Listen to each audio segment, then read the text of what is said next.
Hey,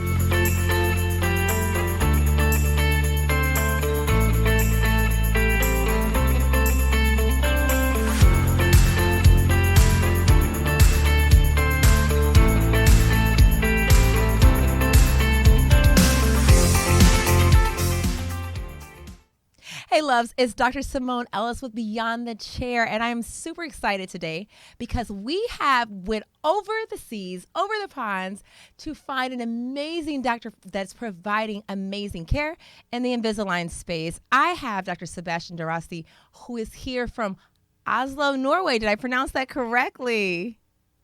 You did. That's perfect. Awesome. Well, guys, if you know, I'm a huge Invisalign fan, but this gentleman has taken it to a whole nother level. We have levels in Invisalign, and all of us are not the same. So we have gold and silver and bronze, but diamond is the number one, the highest of the highs. He is like basically killing it, and we're going to be talking about how you go from being a rookie to a diamond provider, because for people who are interested in clear aligner therapy, especially with Invisalign, this journey is something you don't want to miss. So, Dr. Sebastian, I'd like to kind of tell them a little bit about yourself, and especially because most of our listeners are in the U.S., I want to know how dentistry is done over in Norway. So tell me a little bit about where you are. How did you even get into dentistry? What made you even go with this route? And what was your school and educational system like? All right. So ever since I was a kid, I wanted to be a children's doctor, and then I did some Googling when I was in Australia after secondary upper high school. I was living there working as an au pair right after graduating, and then I was doing my Googling, figuring out what I want to do, and then dentistry came up on the list as well as the doctor and investment banking for some reason, and then I ended up with dentistry because I got in when I just applied, and I was meant to be in Australia for 1 year, but I got in after 6 months. So I took an Wow. early route and went home. So I studied in northern Sweden in a place called Umeå, and I wanted to study either in the north or in the south because that's where you get most hands-on practice for your patients. I don't know if it's the same in the US, but in the big cities, it's more competition for the patients and you don't get as much hands-on. It's more theory, and I've always been the kind of practical guy and not too much about the The theory theoretical part. aspect. But now I have needed to get into that aspect as well, doing what I do. But if I could choose, I love hands-on in everything I do, really. So tell me a little bit about where you're from, because you threw out a lot of different places, and like Australia, I heard, and I heard Sweden. Like, where are you from? Born and raised. So originally, I'm from an island outside of Gothenburg in Sweden, and I studied in northern Sweden. I always wanted to get as far away as from home as possible, Why was and that? I don't know. I just wanted to see something different. And Mm. also in high school, I went to a sailing high school. So we actually went to the Dominican Republic and sailed up to Charleston and then across the Atlantic back to Europe. And ever since then, I just had this lust for traveling. So I really love traveling and getting far away to see new things. I love that. And one I've never even heard of a sailing high school. So walk me through your childhood. Like, what was that like growing up? And I mean, I don't know about, I've never heard that in the States as far as a sailing high school. What was that like? It's amazing. I mean, it's a bit higher intensity on the studying aspect, but then you have 2.5 months where you're on a sailing boat with 40 something other students. And then you work in 8 hour shifts. So you sleep for eight and you work for eight and you study for eight, more or less. Oh my And then God. basically it's free traveling and you hang out with your mates and it's just a ton of fun. So best thing I ever done was to go to that school for sure. You know what I realize is being an American and then get traveling a lot. I'm an avid traveler too. My goal was to get to 40 countries by the time I hit 40. Unfortunately, I made it to 39, so I I said now I'll do my 40th country in my 40th year, right? And I learned so much about people. And one of the things that I noticed, especially traveling over to Europe or overseas, is that you have such a completely different appreciation for lifestyle and the things that add value to your life as opposed to just being such workaholics. Do you find that to be true, especially if you meet Americans, that it's a completely, totally different vibe? Well, I feel because of exactly that, I sometimes don't really fit in here because I also work far too much, according to myself and many others. And so I think I have that in common with you Americans. Yeah. But Norwegians, especially, this is not nice to say, but I have some friends in Sweden calling Norway the Spain of Scandinavia because they're a bit more relaxed and they really enjoy nature. And as soon as it's 1 or 3 p.m. on Friday, they go off to their cabins and they just really enjoy spending time outdoors. And Swedes are a bit more work focused, I guess. Okay. And we really, I don't know, enamored all this American TV shows and everything. And I think we have that mindset a bit more than the Norwegians, perhaps. But Okay. that's why it's been a bit different for me coming here, I guess. Yeah, I think that I'm trying to adapt more of like the Norwegian personality, okay? Because it has been really like it's beautiful when I do get a chance to go over countries, especially more towards like the east. This appreciation for this work-life balance is a real thing. I remember my very first time going to Italy and they were closed for holiday for like months. And I'm like, wait, what? Like, how is that even a thing here? You know, mind you, I'm a workaholic, like from the dental perspective. So we're like, I mean, I can't even breathe if I'm not doing teeth. And it's like, no, it's like this whole beautiful thing. So, thank you for sharing that experience for sure, because I'm like, we have it totally different over here. We are just like, so I think you should lean more over to the way that you you were as opposed to the way that you don't come this way, go this way. Okay, you're doing the right thing. So, and tell me a little bit about your clear aligner journey, because you started practicing digital dentistry really early on into your space. How old are you? I turned 31 now about a month and a half ago. Well, happy birthday. What day was And that? What birth? I'm a June birthday too. 30th of May. Oh, okay. We're Geminis together. So yay. Tell me a little No, bit about so your journey. I don't know. I graduated in northern Sweden on a Friday evening, and then I packed up and started with patients here in Norway on the next following Monday morning.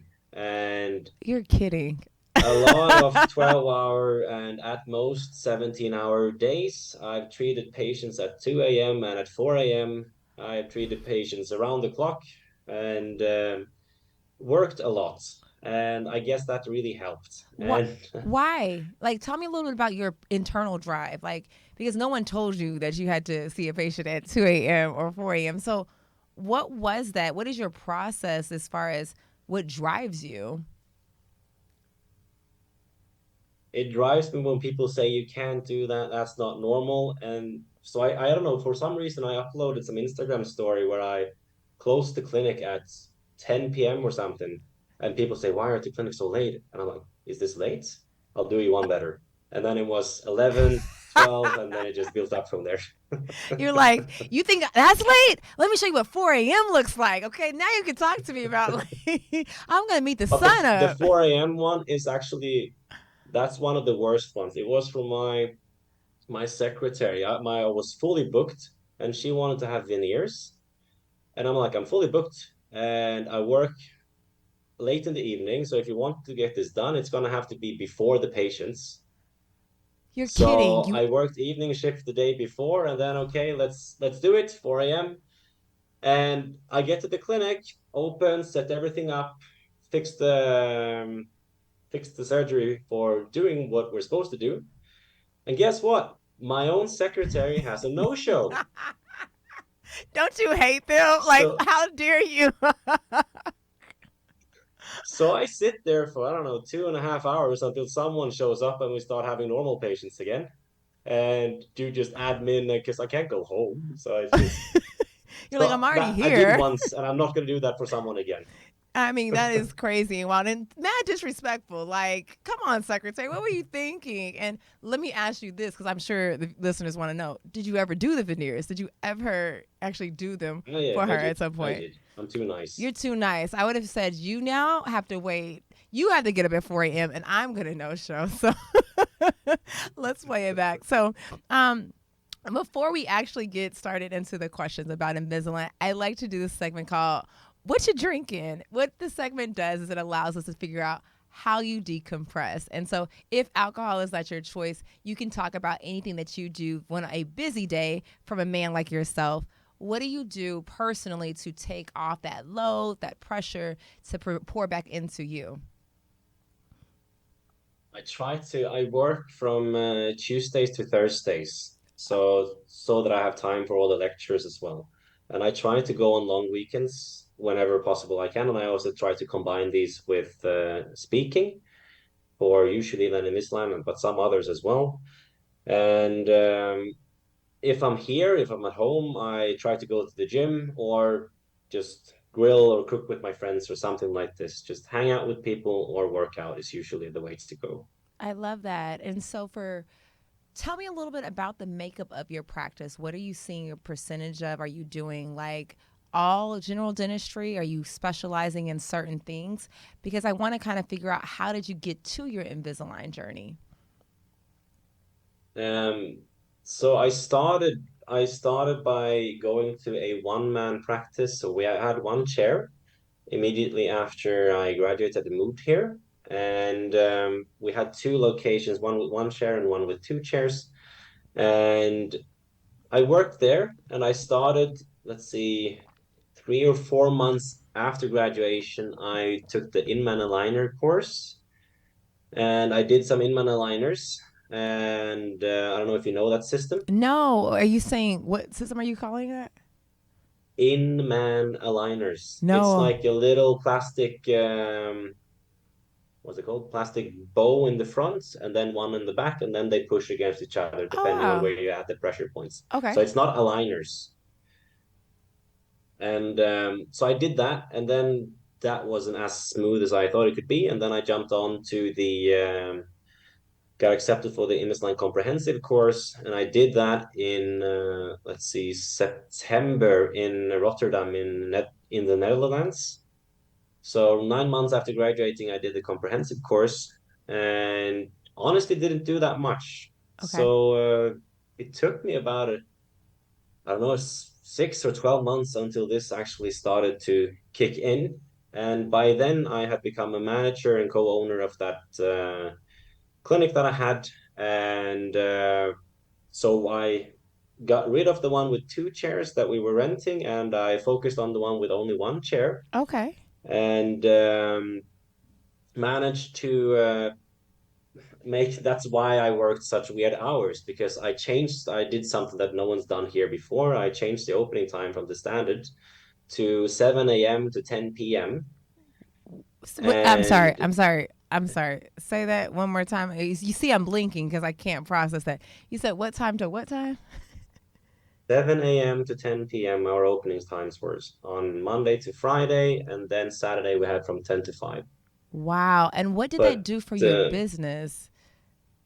say again. What did that do for your business? Did that like revolutionize like access to care? Did that like increase profit statements? Like, tell me a little bit about that.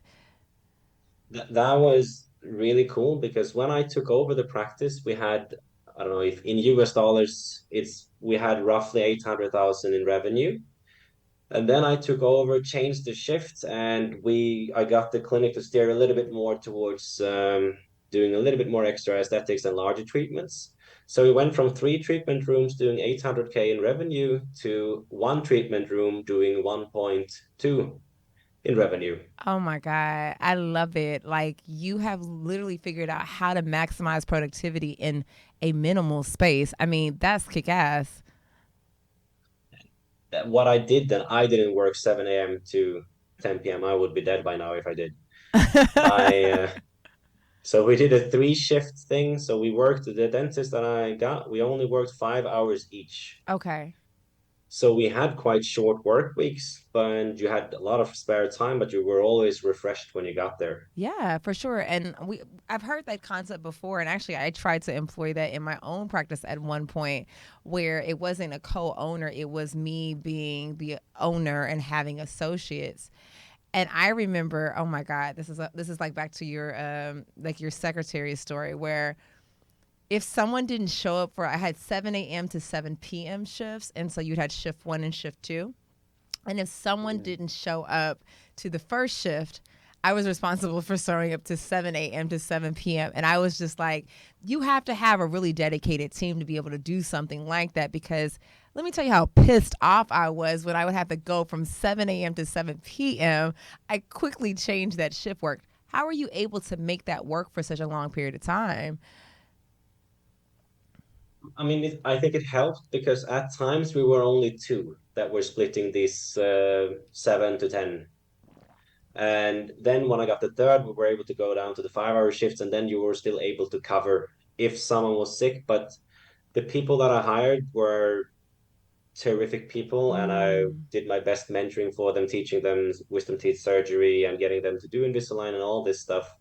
So I think they were also really appreciative, and they were rarely, if ever, sick. So I didn't really have that issue. Well, So I you were was definitely really happy with lucky. those. You were totally lucky with that, because I was like, this is not going to work doing this that way. But I do love the concept of trying to figure out. I'm a big proponent of that, where we want to maximize efficiency in our systems. And part of the reason why I went from having like I used to work 6 days a week, then eventually got down to 4 days. I wanted to figure out how to maximize my productivity in my work time. So I decided on figuring out how to like cut a lot of excess, stifling. I'm like, if I can produce what I'm doing in 4 days in two, then I'm golden. And so that was kind of my concept was, okay, if we're producing 20 or 30K in this 4 days, can I do 20K in a day? And yes, you can. You just got to be really efficient with your system. So you decided to offer a lot more cosmetics. One chair to me seems amazing. I have 6 ops currently. And so that hygiene check is definitely, there's 3 hygienists, and then it's myself, and I have an associate alternating schedules with me. Talk to me a little bit about, do you do hygiene, no hygiene in the practice? Like, what's that look like? So now, for the past 2.5 years, I sold myself out of that practice that I was running. So for the past 2.5 years, I've been by the waterside in I think we have 7 rooms, Okay. and it's part of a large chain here in Norway. So now we have 7 rooms, and I only do Invisalign. I started doing 4 days per week there, but now I'm down to three, and I still do as much on 3 days as I did on 4 days Mm. because I'm more effective. And basically, the setup is roughly 80% is Invisalign, and then 20% is usually some edge bonding or some composite veneers on top, the odd porcelain veneer case here and there. And I still stick to my wisdom teeth because I need a little bit of blood every Yeah, day. So, a little bit, a little bit. Doesn't hurt. but no cleanings, no examinations, no root canals, no nothing like that hasn't been for a long time now. Oh my God, I'm so envious of you. I think to myself, like, I love the hygiene appointments because, of course, like having a practice for 14 years, you build rapport with your patients for sure. So I want to see them, but it definitely throws in kind of, it's these little, like, I call it a pebble in the shoe, because you're like in your flow, you're getting it.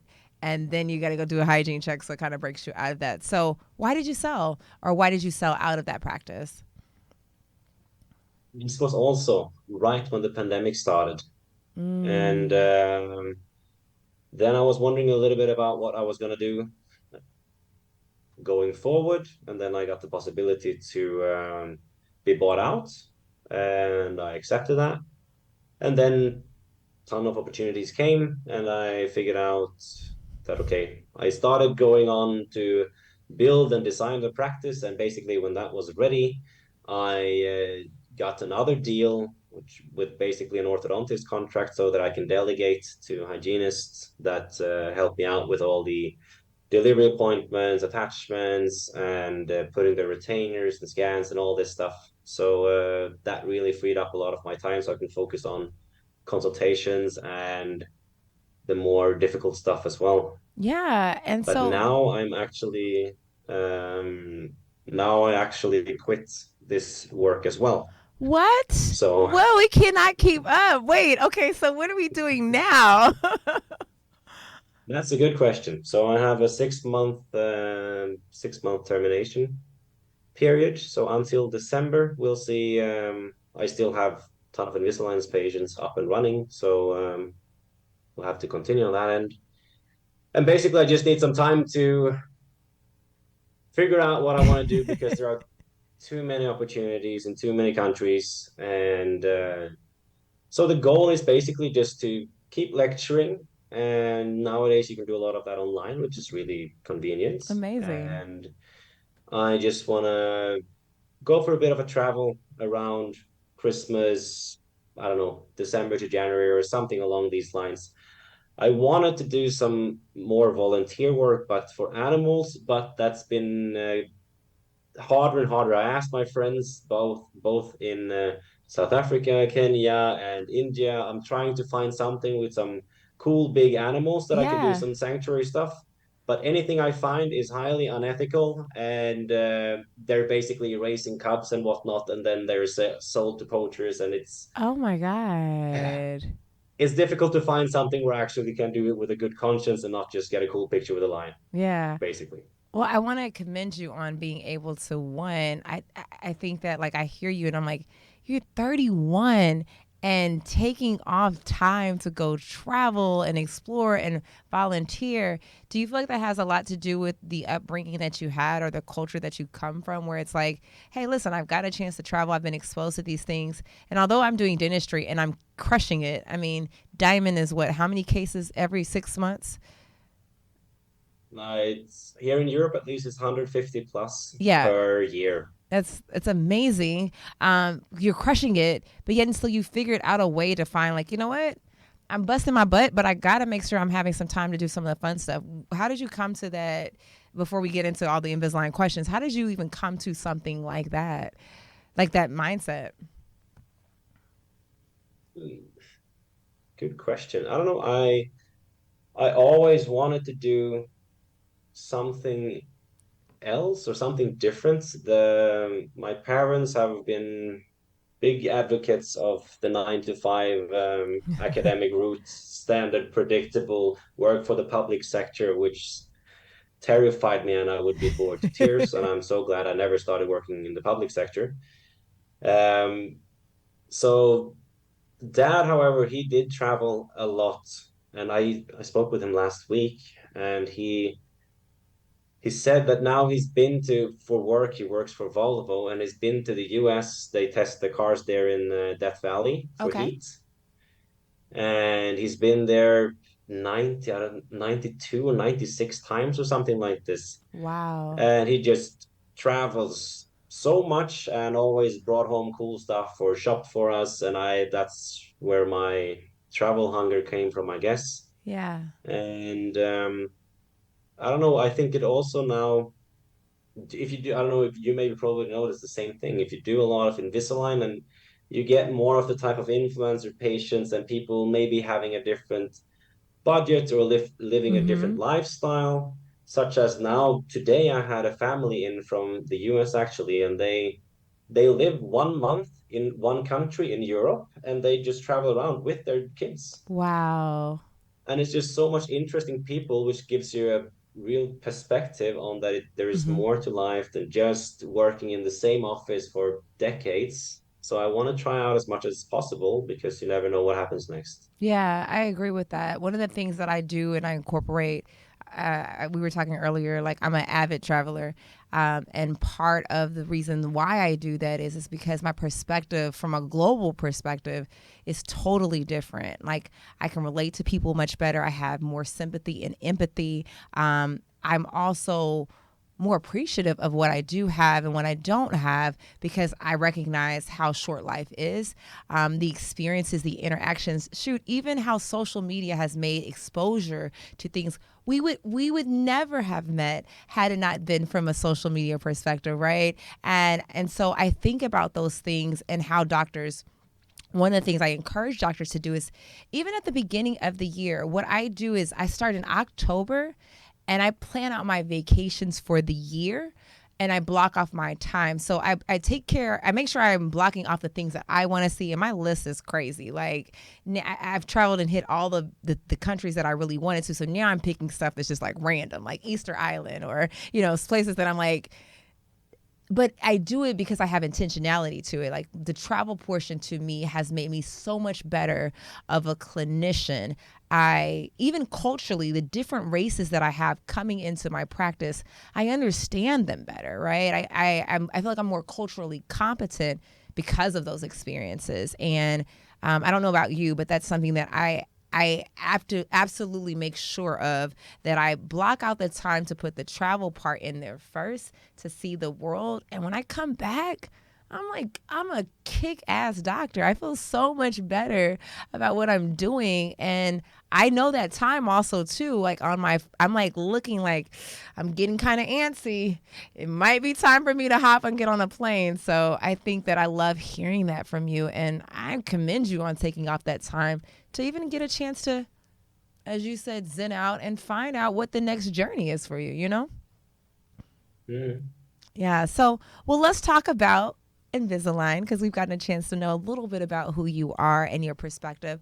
How has Invisalign impacted your field of orthodontics, and especially pertaining to general dentist, over in Norway? Like, is Invisalign taking over like it's done here? We have a lot of general dentists, myself included, that really take on cases. But how do you feel like Invisalign has impacted ortho? It's been a really, really big change. Some people don't like it, of course, because some orthos perceive that it should only be done by orthos, and we have our, what's it called? Dental, the word in English, the dental group basically for Norwegian dentists. They are also not too keen on general dentists doing that here, and they Mm, sadly deem Invisalign as an aesthetic tool, and they don't see the functional benefits of this. really? Even with the advancements in the technology as we know about Invisalign, they still feel that way. Yeah, so it's very, very traditional here, sadly. I'm doing my best to change that, but working a bit uphill, but Yeah. that's how it is. But in general, I'd say here in Norway, at least, not as much in Sweden, but to a certain degree there as well. There is more a traditional look on dentistry in general, that we're meant to do examinations, repair teeth, not do anything unnecessary. Whatever you place as unnecessary, that's very subjective. Right. And yeah, so, but I feel that it's been a fantastic tool, and that it's being put in the hands of general dentists is also really good, but because there's such a big need. I see so many cases. Most of the cases I do are for functional benefit. And speaking of, if you want to increase the case numbers that you do, if you have X amount of recall patients, a large part of them will have some form of benefit to have straighter teeth, be Mm, that cleaning wise, be that wear wise. I don't know how many patients I see that's been going for recall visits year after year, and they have this tight, deep bites, restricted envelope of function. They're wearing down their front teeth, their fillings keep chipping, and they don't want to have straighter teeth because they think it looks fine, or the dentist feels it looks charming to have a little bit crooked teeth or something along these lines. But if you twist that around, if you had a massive cavity that was going to go even worse soon, you would do a filling. And right. that's my perspective on this. If you have a functional issue, doesn't matter if you think it's charming or not, you should treat it as such because there's a medical indication for it. Yeah, But it sounds that's like what you're I'm trying really to trying modernize to the thought process push about across. ortho. It sounds like you're trying to modernize the process, the thought process of ortho, which it seemed like you're getting a little bit of resistance. Does that feel stifling? A little bit. But then again, I mean, that's how it is. And it's both pros and cons. Since there's been a resistance for that here, and I've been going abroad and spending a ton of money on courses, I it's been easier for me, right? Because there's fewer people that dare to do it. Mm. So from an egotistical point of view, it's been great for me that no one else wants to do it. But now people are catching up more and more. So hopefully this trend changes. The one thing I'd say though with general dentists doing it is depending on what packages you're operating with, especially if you have a limited package where you only have X amount of aligners or something like this. Some people, I did this myself in the start, try to squeeze in a patient in a category that is lower than they should be Yeah. because it's going to be cheaper for them. So you try to do them a service Yeah. by giving them a cheaper alternative, but in the end, you're not getting there. And it just stops and ends up costing either you the whole case because you have to give it away and pay it back, or the patient is Yes. frustrated, or so do it once, do it right, is basically my philosophy. Oh my God, like you were speaking to the choir. I remember when I first started with Invisalign and you're trying to get cases, but you're trying to have people be able to afford them at a, reasonable rate. You're like, well, let's just do limited. And my God, I tell you, like now I'm like, everybody's comprehensive. I don't care. Like everybody's comprehensive because I'd rather have enough case. I'd rather have you have enough trays. I'd rather me be able to do a refinement if I need to, as opposed to trying to talk to you or me coming out of the pocket of having to pay for the case again because it didn't do what it was supposed to, or all the refinements and the time that I'm going to lose from the chair. And as we talked about earlier, managing your efficiency is how you became so productive. I am curious to know, how did you get to Diamond? Was there like, did you go in there with the mindset of, okay, I need to get 20 cases a month, let's come up with a strategy and system? Or did you just kind of like fall into like, hey, we have a lot of patients, this is what I got, so they're just all accepting it? Like, was there a strategy in play? If you ask people around in Norway, they think it's so funny when I speak with Invisalign here in Norway. They sometimes get the questions from other dentists, but can't you make me a website too, like you did for Sebastian? And I'm like, huh? He made his own website. What are you talking about? Everyone just thinks, I guess it's the same for you, that everything was just served to you on a silver platter. Oh They my don't realize that you God. did an insane amount of work yourself to actually get Correct. where you are.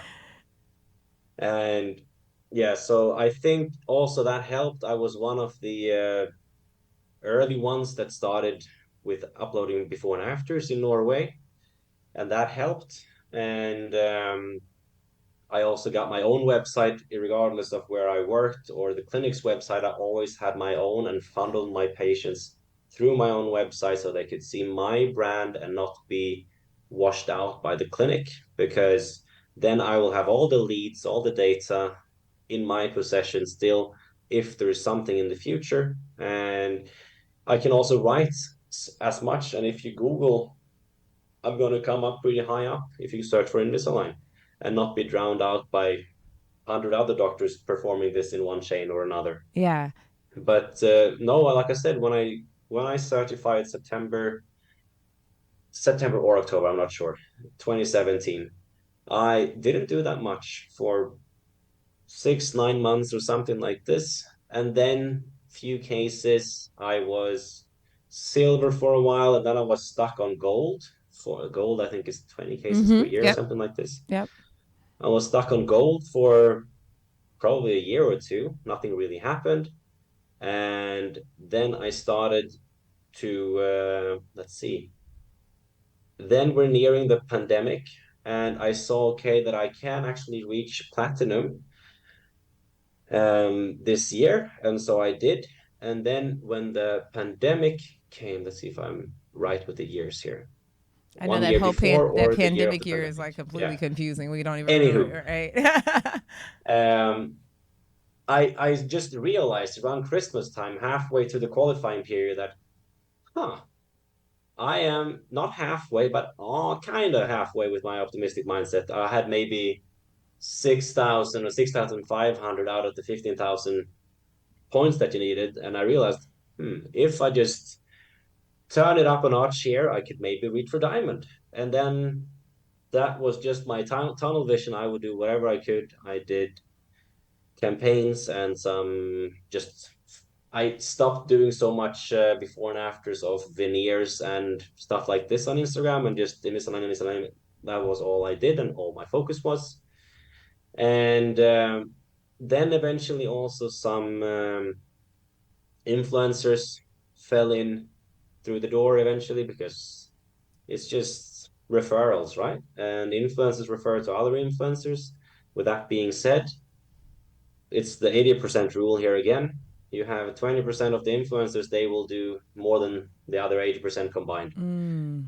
And a few of those really help to tick it off, while most don't really pay it off, is my conclusion. But you need to have a certain pool for it to actually work. And then I also think confidence. I did a postgrad diploma in clear aligner therapies. I went to more and more ortho courses so that I could actually get my knowledge up to speed. And I started an MSc in this as well.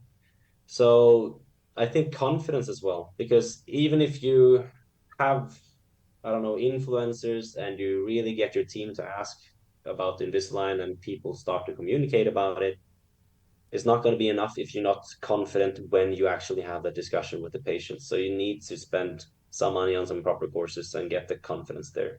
Yeah, I love the things that you just mentioned. The first thing I want to reiterate is goal setting, which is what you did, right? You set up and you saw something that was achievable and obtainable. And I think that doctors have to remember that, like, we're not microwaving success. Like, that's not a thing. Like, there's a lot of work that happens. I think social media sometimes can do a bad job of making us feel like, okay, I should be successful because Sebastian's out here crushing it. I see him posting. Why is that not me? What we're not able to really see is behind the scenes what you're doing to actually get that done, right? And you set up systems and strategies to make sure that you were able to achieve that. You didn't just allow your place of employment to be, okay, they've got to bring me the patients. You're like, well, no, let me create a brand outside of what I'm doing, right? And so that's the first thing that I hear is really awesome, is that you decided to distinguish yourself differently than your company, not because you felt a sense of entitlement that the company should do it, right? It was something that you were passionate about and something that you wanted to see your future, and you took ownership in that.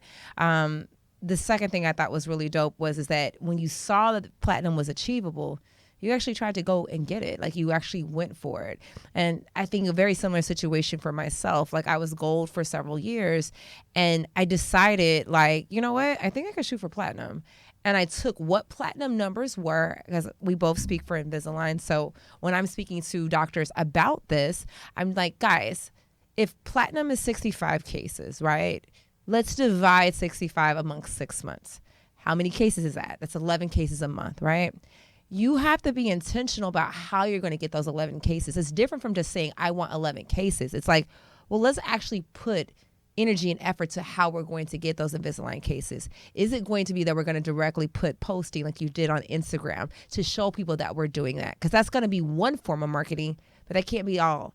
And I usually want doctors to employ at least 4 to 5 strategies for marketing, which whether it's your Google AdWords, which you have up there, whether it's your Instagram and your social, whether it's in the office making sure every patient is scanned, right? Because you got to scan 10 patients to get one case. Like, there's just so many different things. And what I hear from you is that you actually took the time to put the strategies in. So guys, making sure that you're doing that and asking the right questions. Don't be so impressed with what social media is showing you. Maybe ask more questions of what is behind the scenes. What's the work that's being done, behind the scenes to actually get that done. And the next thing I thought was dope that you mentioned was the confidence. And I speak on this as well about doctors. If you're not good at something, right? If you don't know how to do something, there is so much information out here to get. Go get it. Like, go be an avid student, an avid learner, because when you're investing in yourself, no one can take that away from you. Sebastian he's about to move to a different place, but his knowledge is still going to be there, right? He paid for that. It's a thing. So I really love that information that you provided, especially when people think, it's just so easy. Like, he's just killing it, but like, he put the work in. He did the 10,000 hours to get it done. even regarding that, I mean, I think first 2 or 3 years after graduating, every morning when I had breakfast, I watched something, be that a pre-recorded webinar that was for free somewhere, or I Googled something or YouTube something. I watched at least 10 minutes of something dental related every morning for breakfast for years. And then even now, even though I'm hosting X amount of lectures per month, I still go once a quarter at least to some course myself. So I still Mm. need to keep it refreshed. And I feel that's what a lot of people don't do don't do right or could do better. They think that okay, yeah, but now I'm only earning this amount. I can't really afford to pay for this expensive course. I was running on a net zero for I don't know first half year or 9 months because I was just pushing it all back into courses, Mm-hmm. and then it comes. Yeah. I love that. I love that. And we're very similar in our journey. At the beginning when I came out of school, which was in 2009, I knew I was like, okay, I didn't do a residency, right? So what am I going to do? A percentage of my budget, a percentage of my income had to go back into CEs, right? And I think about now, I'm like, the students coming out of school now, access to care is crazy. Like, I mean, access to information is wild. Like, it is literally at your fingertips. You can use YouTube to do a lot of things. You can use podcasts to do a lot of things. Like, the information is there. But what you said was is that you actually were intentional about it. Like, you were like, every morning I'm going to dedicate some time to, feed myself. And it's not just feeding yourself with the food that you eat for breakfast. It's like, I mentally got to feed myself. And I think that lifelong learning journey, I don't think a lot of doctors do that as well. And so I encourage people to think about that. Like, how are you going to show up and be the best if you're not actively pursuing the best information, right? Like, it doesn't just happen. And another cool thing that I heard at a conference that I went to was one of my favorite mentors, Brendan Richard, who's huge in the master class or the informational space. He talked about the importance of an hour, right? And he said, guys, like, how many times do you like just waste the whole hour, right? And he said people are wondering why he is so successful. And he said the reason why he's so successful is that he uses that hour every day. He has 7 hours a week, right? He gets 6 extra work weeks in a year because he's thinking like, I have an extra hour. So he has a whole extra month and a half that's different. He's working on a 13 and a half month year as opposed to us working on a 12 month. So it's perspective, right? And I love that you're doing that. Why do you think that you have that mentality to do that? Because I think if we can understand your psychological thought process on why you're doing that, maybe that can connect to people who aren't doing that.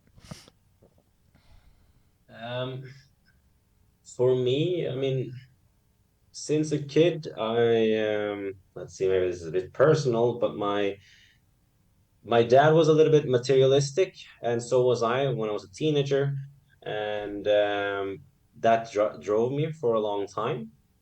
And now it's not so much about the numbers, it's just about reaching something new and a new goal. Mm. And mindset wise, I also, wherever I go, I have Audible with some self-help book Mm-hmm. running in my ears. And I feel everyone, if you truly want to change something, you have to rewire your brain, and you just have to force feed yourself with this stuff. And that means I'm not lying around watching Netflix, or I watch maybe one movie per month or something like this still. But basically, if you want something, you have to go get it. And why do I want to go get it? That's a good question. That's why I need to go to some mountain in Asia and sit and look at the sunset. I love that. I love that. I think for me, why I do it is like, there's like this nagging feeling inside of me to be like, to live this life intentionally, right? And not to like squander it. Like, I can't describe it. It's hard to explain it, but like, I feel it deeply, right? And so because I feel it so deeply about who I am as a person, right? I realize that my journey can't be the same of just like kind of being passive, right? I have to be intentional about a lot of different things, which means that I'm force feeding myself that same information, right? I've got to pay attention to like I may not get 90% of the podcast that I'm listening to, but that 10% makes a difference, right? And that 10% continues to compound to a, another 10%, and it just adds up. So I have this internal drive or desire to not leave this planet the way that I came into it. I have this internal desire to impact, I always say, people, not just like physically with their smiles, because that's what we do, right? But like, I don't know what it is that I got to change. And the only way that I can change that is that if I really feel that in myself to change and actually pay attention to like listening to things and eating, just being a lifelong student. So for anybody who's struggling with that, like I want to listen to all kinds of ratchet music when I'm in the car. Like the reality is that I want to listen to the songs over and over again. We know the songs, right?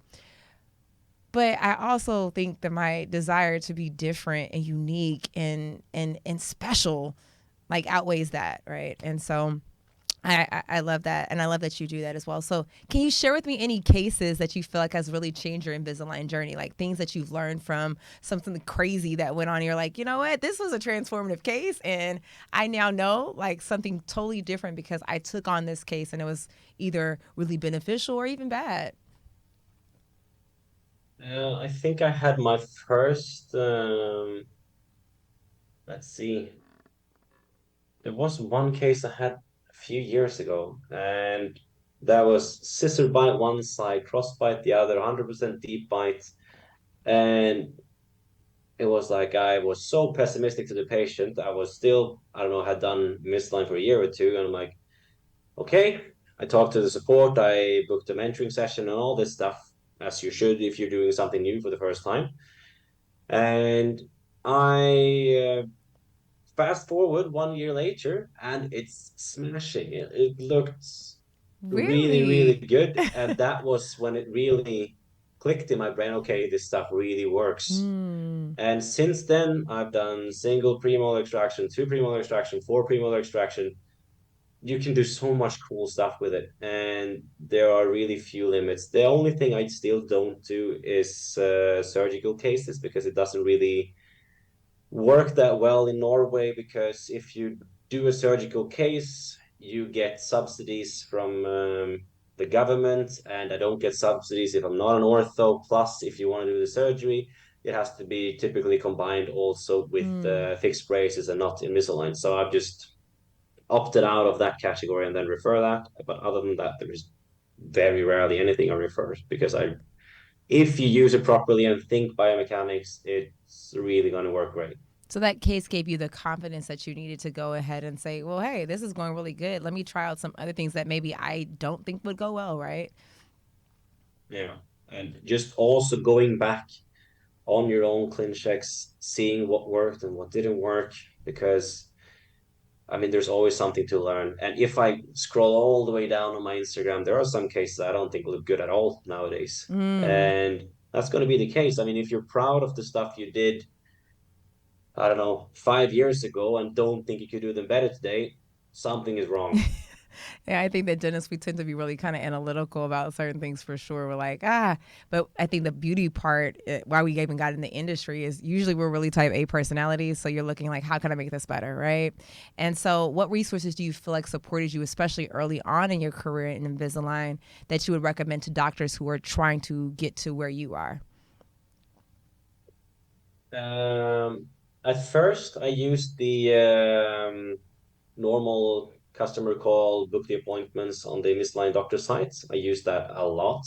And Invisalign also has statistics on people who use this the most are typically also the ones who do the most. And that makes sense. The more help you utilize, the more you will learn and the faster you'll grow. And once I felt that that didn't really give me enough anymore, I started to do more and more consulting with some orthodontists and go to more and more ortho conferences. And now I have God knows how many orthos on my WhatsApp. So Hmm. if there is something I wonder about, I can always just pop a message, and these guys are friends now. And so you need to find some mentors, and these mentors, if you treat them nicely, buy them a beer or two, and they will become friends and they'll help you out. You'll help them out. It's just, and it's best case even gives you a free couch to stay somewhere as well in the world. I love that. I love that, especially for someone like you who is trying to figure out where they're about to go next. You need a lot of couches to make sure. I love that.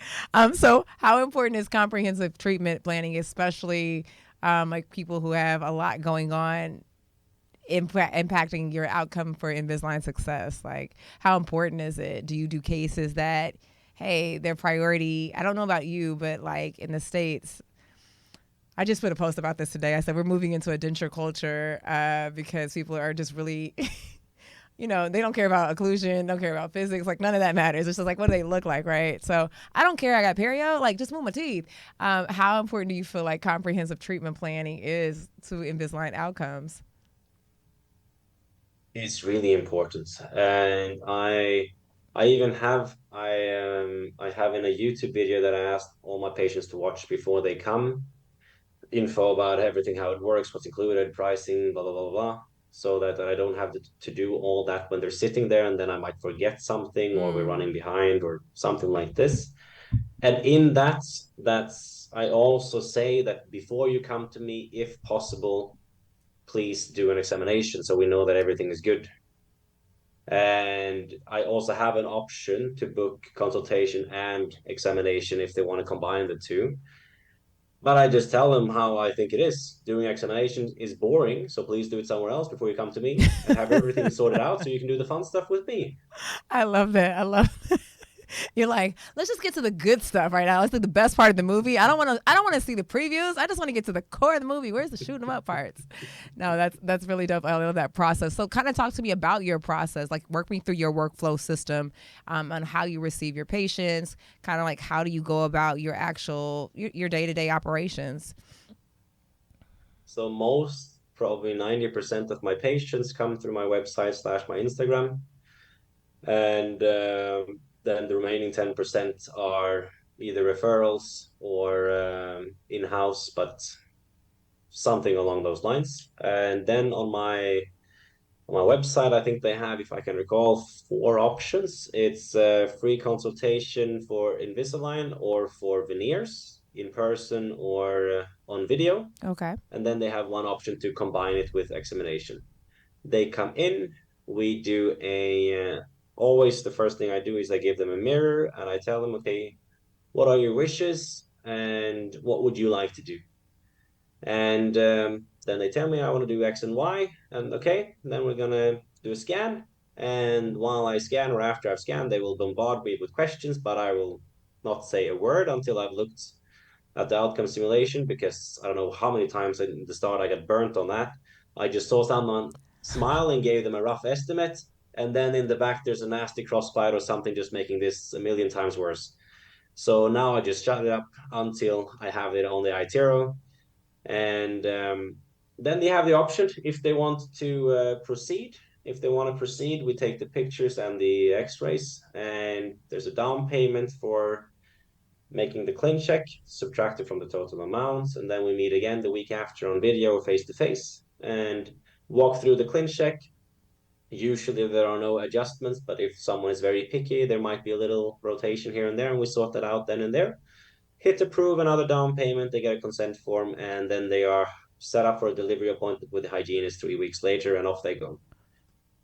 I love that. I love that. So, is it literally an issue with you seeing a huge influx of people coming through your social media page, or you're able to filter out the ones where you're like, because when I hear free consults, and we were talking about this with a cosmetic specialist that does a lot of veneers, they're like, how do you kind of like filter out the ones that are like, you're playing with my time versus the ones that like, I'm serious about business? I have before I had the issue where I just wanted as many people as possible to come in. And I didn't, I did as many people do, which I still think is a mistake. You are very vague about pricing and you just say that you offer this amazing thing. And the issue is, or at least it was for me, I had so many people come in thinking it costs 1K, but in Mm. reality it costs 5K or something along these lines. So their frame of reference is just completely off. So that's point number one. Like I said in this YouTube video, and clearly on my website, it says everywhere what things actually costs. I have three transparent categories with no extras. Everything is baked into these categories. And the lowest category is still higher than some charge for their highest category. So people, at least if they watch the video before they come, they have an expectation that this will not cost 1K. So already there, I have patients coming in with a realistic price expectation.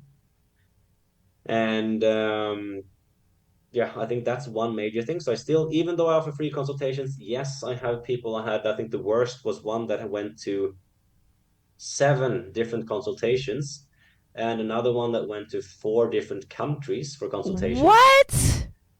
Why? Um, Like, you're doing too much at this point. Like, we're really shopping that much. Like, how much money did you spend on travel to actually, like, you could have spent that on your teeth. That's wild. I know. So, I mean, there is this second opinion culture that is going on, especially if you do free consultations. Obviously, if I could charge for my consultations, I would, but I still feel it's worthwhile to have these people come in that otherwise probably wouldn't come in. Yeah. What advice would you give to aspiring Invisalign providers currently that really want to aspire to diamond? Like they want to see themselves get to that level, but kind of have a lot of restrictions or mindset challenges that may not allow them to get to that space. Um, the biggest thing is to believe in the product, first of all. You cannot, I mean, you have amazing teeth, and I have, I guess, pretty good teeth as well because I They had look Invisalign. I good. did some whitening, They look good. and if you're sitting there with crooked yellow teeth, it's never going to happen. Not a thing. So you have to first show people that you actually believe in the product, right? Right. And best thing, I mean, I don't do this anymore because I had them in my mouth for so many years just because I did this. But the best thing to do is just to finish your consultation, having them in all the time, finish the consultation, and then point to your own teeth saying, by the way, did you notice I've had them in all this consultation? Wow. And I they will, love that. you'll blow their brains out and they will be sold. Oh, I love that. I'm actually So, gonna go do that. I'm like, why don't I just go scan some like that's dope. I love that. That's like really great tip. and I know people still do this with some passive aligners or with some Vivera retainers or Yeah. whatever. You can put whatever in, but it's a really powerful way to communicate it. But ideally, then also put on some straight teeth. But treat your staff. I've treated so many staff members for Mm-hmm. free, and if you want to charge them X or whatever, but the more people you have walking around your practice, Yes. the better. And that just brings up the interest level compared to you coming home from a course saying, now we're going to do Invisalign among all the other 50 things we're doing. And it's amazing. Here's a brochure, read up on it. Yeah, you have to wear them 20 hours a day. And it's like that. It's sucks compared to the nurses themselves, the receptionists themselves having it on and saying, oh, it doesn't really hurt. And I have it on myself. And I actually went to a wedding. I did blah, blah, blah. It just becomes more personal if you have it on yourself. Yeah, I completely agree. Like my team, like I'm one, do not walk around my office with a raggedy mouth. Like that's not a thing. Like we're not doing that because we are dentists. Like that is my job. And if my teeth look crazy, my patients are not going to believe in me. It's like the hairstylist with the bad hair. You're like, should I let you do my hair? Like, should I let you do my hair? Right. But I think having the team, and I've heard kickback from doctors that I've spoken to about, well, what they leave. And I'm like, you're very small minded, guys. Like the team is going to be very excited about getting a free case of Invisalign. Their teeth are going to look great, and then like even if I get 1 or 2 cases from someone having free teeth, I've made my money up. So I think that's great, and I'm going to steal that. I'm like going home today. I'm going to go scan myself and give me some free Vivera retainers so I can walk around and be like, you don't see how beautiful these are veneers, by the way. But I mean, listen, like that's a great idea. I love it. I like to start with the rapid fire questions because this is my fun part of the interview. So you got to tell me what's coming to your brain right there, okay? Invisalign or clear correct? Invisalign. I couldn't wait to do that one. That was really good. All right. Hot or cold? Hot. Ski or snowboard? ski. Boats or plane? I didn't hear that one. Sorry. Boats or plane? Oh, plane then boat. Plane then boat. Take the plane to the boat, right? Yes. Sex or chocolate? Sex, unless it's Springly from Switzerland. That's amazing. Oh, that's some good chocolate. I got it. I got it. Um, Football or basketball? European football, Yeah, I as in thought about soccer, or that. yours? I thought about that after I said it. So let's go European football. Um, yeah, I'll just go with that. Okay. Pancakes or waffles? Neither, but if I had to choose, pancakes. Neither. Like, you don't like breakfast at all? No, the issue was my sisters. That's one of their like three meals that they ate. So I ate too many pancakes when I was a kid. I did, however, have some amazing pancakes in Miami now in January, Oh, just drenched in syrup, and I don't know, it was too many calories, but it was amazing. it was totally worth it. It was totally worth it. Well, Sebastian, from the bottom of my heart, it has been an amazing interview. I really love this opportunity to connect with people, especially in my industry, but across the pond. What's dope about this is that we would have never got a chance to meet, but you took your time, energy, and effort out to be a part of this show, and for that, I'm forever grateful. So thank you so much for sharing your insights, your wisdom. This has been great. Like I feel, I don't know what time it is there, but I'm like I could go out and run if I needed to. So thank you for sharing your expertise. Where can people find you, connect with you if they have questions, they want to follow your journey, they want to see what you're doing 6 months from now in your Zen? Where can people find you? I guess the easiest is Instagram, where it's Dr. Daroste. I guess that's easiest, I Yeah. think. And you have LinkedIn and TikTok and Facebook and I don't know, all kinds of sorts, but Instagram is probably most convenient. Awesome. And any last words that you would like to leave for any of the doctors out there? Things, encouragement, words, mantra, manifest, whatever, anything that you would like to leave? If you think Invisalign is what you want to do, or be that veneers or surgery, whatever it is, set a goal for a certain number that you want to do, and don't just set a goal and hope for it. Also, figure out how you're going to get there and start talking to your patients about it. People in the start will not ask you for a certain treatment. You have to bring it up whenever it's viable. So start speaking with your patients about the needs that they have, even though they don't know they have them. I love that. I love that. Well, thank you again for your time. You're a light, and I want to make sure that you continue to shine. So, thank you for your time, energy, and effort. Guys, this is Beyond the Chair. Please be sure to like, subscribe, and review the podcast. I want to know what you guys are thinking. I want to know who you want to hear from. And more importantly, I want to make sure that these episodes are having an impact in your dental journey, guys. So, thank you so much.